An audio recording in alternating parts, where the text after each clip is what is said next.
Howdy folks, Grebner here with Grebner Outdoors, and I'm going to show you how to make a tin can fishing survival kit.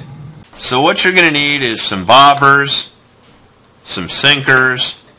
This here is my 550 survival fly, and hooks. You're also going to need a tin or aluminum can and 100 yards of quality braided fishing line, or monofilament if you want that. This is a soda can that I cut the lid out of and filed the edge on the inside smooth.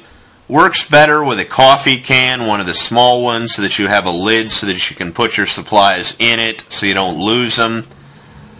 But it's also important that this is metal because you now have a water boiling receptacle. You can take everything out of it, take your line off, and then boil water or cook in it if you need to.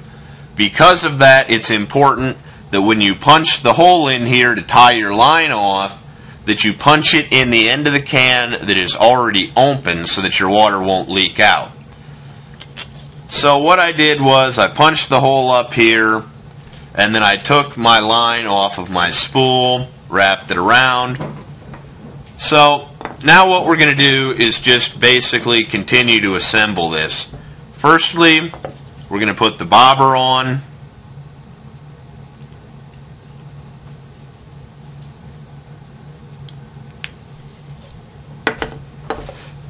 Then we're going to put the sinker on.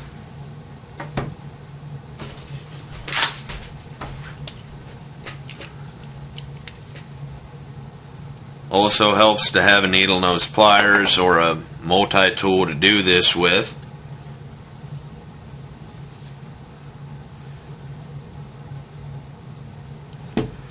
So now we've got our sinker on, and now we're just going to put our hook on.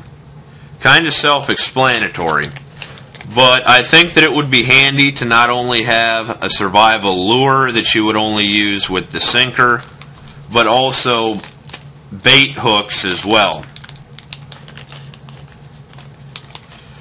Now I think that this is a pretty good sized hook for a general bait hook, in the sense of it's small enough to where a panfish can bite it and take the bait, but it's also large enough to where you can actually put a decent sized bait on. So now we're just going to tie this on.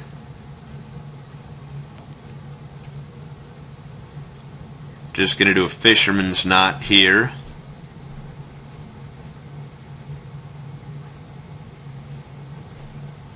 If I can get my line to cooperate.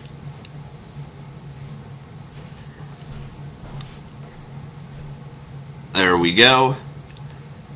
So now we're tied on. We've got our bobber, we've got our sinker, and we've got our bait hook. Now the way this works is this tin can acts as our winder and our reel when we cast it. Now to cast with one of these, what you're going to need to do is find your line end and depress it with your finger. Then swing your arm back and then release your finger. Then if it's your bait fishing, you let your bait set and hold on to this and then pull back and set the hook. Or if you're lure fishing, then if you do set the hook, which I caught the edge of my table, there we go, had a snag. You use the can to wrap the line up around and retrieve either the fish or work the bait. So, hope this video has been helpful. Doesn't take that much to do. Eventually, when the weather calms down, I'm going to try and take out the 550 survival fly and maybe see if I can land a bass with my tin can survival kit for fishing and the 550 fly. As always, God bless all my sportsmen of America. Join the NRA to protect our rights. Please check out my friends over at legallyconcealed.org. Thank you very much to those of you involved in law enforcement and those who serve in the military. And thanks for watching Grebner Outdoors.